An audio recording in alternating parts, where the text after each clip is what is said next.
शेर और चूहे का नया सफर। जंगल में शेर सिंहासन और उसका छोटा दोस्त चीकू चूहा अब सबके प्रिय बन चुके थे। उनकी दोस्ती की चर्चा दूर दूर तक थी। एक दिन सुबह जंगल में हलचल मच गई। पास के नीलगिरी वन से जानवर भागते हुए आए। उन्होंने बताया कि वहां एक बड़ा हाथी दलार सबको डरा रहा है और पानी के तालाब पर कब्जा कर लिया है। शेर ने कहा, अगर कोई मुसीबत में है तो हमें मदद करनी चाहिए। चीकू बोला, पर वह बहुत बड़ा है, तुम अकेले नहीं जा सकते। शेर हंसा, तू साथ होगा तो मैं कुछ भी कर सकता हूं। दोनों नीलगिरी वन पहुंचे। वहां उन्होंने देखा कि सारे जानवर डर के मारे छिपे हुए हैं।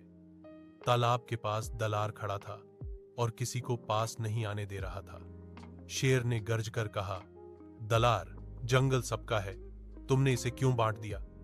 दलार बोला, क्योंकि ताकतवर वही है जो सब पर राज करे। शेर ने कहा, ताकत दूसरों की रक्षा में होती है, उन्हें डराने में नहीं। लेकिन दलार नहीं माना।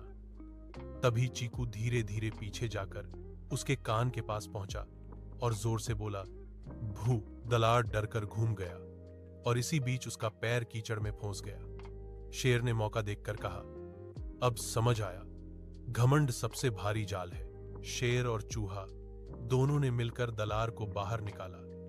दलार शर्मिंदा होकर बोला, माफ करना, मैंने सबको डराया, अब मैं भी जंगल की रक्षा करूंगा।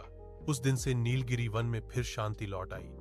सिंहासन ने कहा, अगर बड़ा दिल रखो तो कोई दुश्मन नहीं रहता।